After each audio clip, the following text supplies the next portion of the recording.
All right, everyone. Joe Biden just finished up his visit to Kenosha, Wisconsin. He finished up some public remarks there that I expect will be lauded as unifying by the corporate media. I'm here with my colleague, staff writer at the Federalist, Tristan Justice. Tristan, welcome. Thank you for having me. It's good to have you here. Tristan, what did you think about Vice President Biden's remarks? And also, if you could share a little bit about what he, I guess, tried to say. Yeah, I mean, really, when you watch the remarks, it was really just Joe Biden rambling for a solid hour. He did say one thing that was pretty substantive, though, and I think it's going to be interesting watching how the legacy media really covers this. One note, and I wrote it down, he said, quote, "There's a lot of bad folks in every organization." That's when he was criticizing police, but he was criticizing bad actors. And when you think about it, the messaging isn't really that out of line with what President Trump has been saying there's a few bad apples in every organization. Most police are not bad police. And so they pretty much have the same messaging here. The media, of course, is going to cover Biden's remarks as hopeful, optimistic, and unifying, and they're going to kind of cover Trump like they have all summer as dark, divisive, and dystopian. Yeah, I think this is going to turn out to be a really good case study, not only in the contrast that the media draws between Donald Trump and Joe Biden, often unfairly so, but I think it's also going to turn out to be a good case study in how the media handles Biden's, how do we say this, what's the right word? Cognitive decline is what some people call it, but clearly on full display. Yeah, he was really struggling, and I think if the media doesn't note that in their coverage, allude to it, or inform readers that he really rambled through this mask, which made it sound like he was having a hard time getting words out and getting breaths in, which is understandable for anyone, a young person even, when you're forced to wear a mask like that in that situation and speak for minutes and minutes and minutes. But it was, he was just rambling. Right? I mean, it was really disturbing to watch. This is really the beginning of getting Joe Biden outside the basement. The campaign said after Labor Day, Joe Biden was going to be making a lot more public appearances. They have been getting hammered for months for keeping him in the basement, isolated away from reporters. And this is really the beginning of Biden emerging from the basement. And he was also kind of forced to do it before Labor Day instead of after, because Trump's visit this week kind of pushed Biden to go to Kenosha. But watching him speak, and we're just going to see more and more of this over the next 60 days. Joe Biden is not the Joe Biden today is not the Joe Biden we saw in those primary debates 5, 6, 7 months ago on stage with 10 other Democrats. His cognitive decline is becoming so much more apparent in every single video. He can't get through interviews without looking at notes. We saw 2 interviews last week with Anderson Cooper and Andrea Mitchell, and it was so apparent as he was looking at the screen. He kept looking down and to the right. Just about every 5 seconds to make sure he was reading the right notes. Mm-hmm. We saw earlier this week, he accidentally read part of the script that you're not supposed to say that a staff is holding up behind the camera. Joe Biden, I mean, this is a guy who cannot speak off the cuff like he had for his 4 decades in public service. Right. He historically is not a terrible retail politician. I mean, he's an establishment man. He's a creature of the swamp, as much as he has been able to sort of cultivate this image as blue-collar Joe. He is not a bad retail politician, despite all of the unsuccessful runs for the presidency he's made. He's really not bad at sort of talking to everyday people. Right. But he struggles so immensely off the cuff. He struggles actually with scripts, as you've noted. And the thing that gave the corporate media sort of an ability to pretend everything was okay was a speech at the DNC, which our colleague Chris Bedford noted in our own coverage, is that he had months to prepare for that. He had a very familiar script that he probably rehearsed in and out, and it's just a very staged event.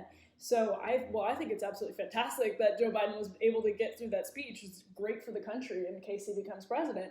Then you go to an event like his speech at this church in Kenosha, and I have to say, obviously I don't support Joe Biden, and I don't support the Democratic Party, but it was uncomfortable to watch. I mean, it was definitely uncomfortable to watch. I mean, it was like he was out of breath, and he was sitting down. I mean, he was sitting down. And then he stood up.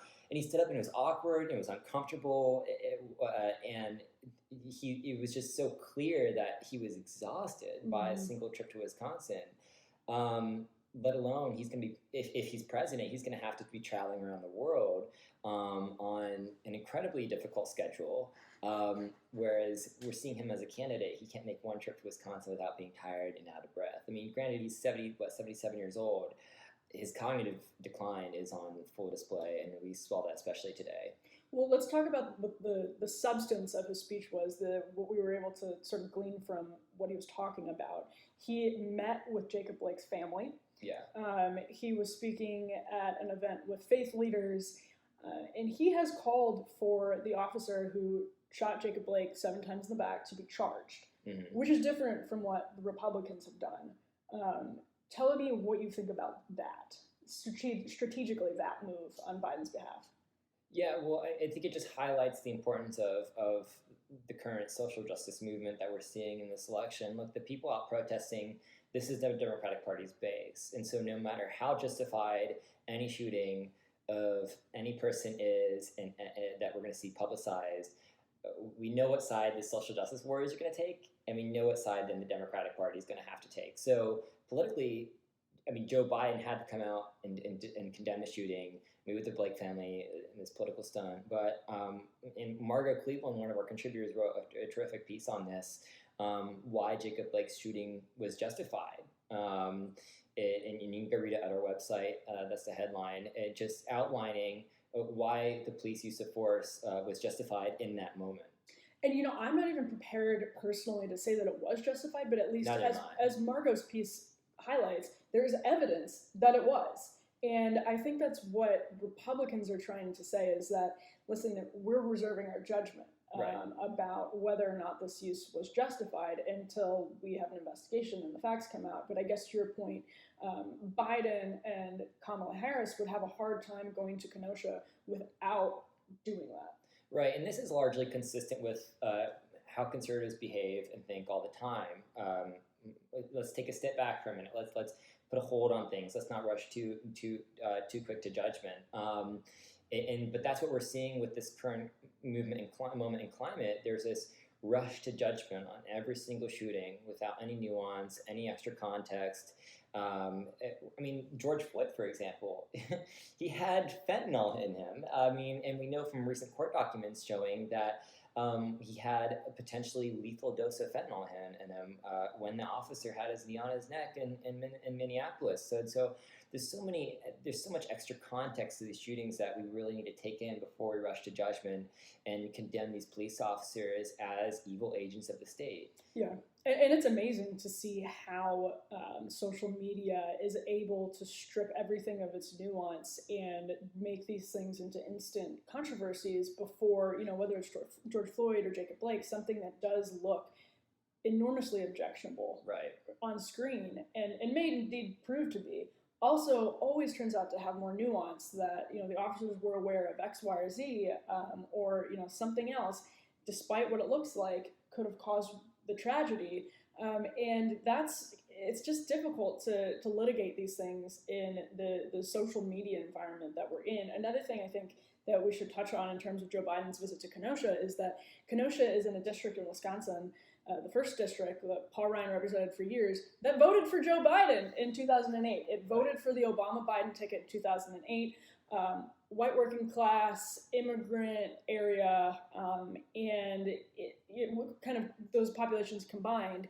And then it went for Romney Ryan in 12. Maybe that's because the hometown boy from Janesville, Paul Ryan, was on the ticket. But Kenosha is an important, it's a bellwether because in our reporting has shown, we've had reporters on the ground in Kenosha, by the way, since this stuff broke out, and they're talking to people who are saying, yeah, this is going to make them vote for Trump.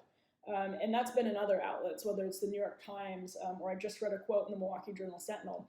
And that's why I think Biden in Kenosha is really interesting, because these are voters that, whether they're in Kenosha, Wisconsin, or in Michigan, or Pennsylvania, or Ohio, where you're from, this is the exact demographic that Biden needs to get away from Trump, that Biden needs to persuade people to support him over Trump. And so being able to stop any hemorrhaging towards Trump is really important. Right, you make a really good point there. Look, what's happening in Kenosha is really opening the eyes of a lot of people in the suburbs who maybe thought these riots aren't going to reach them.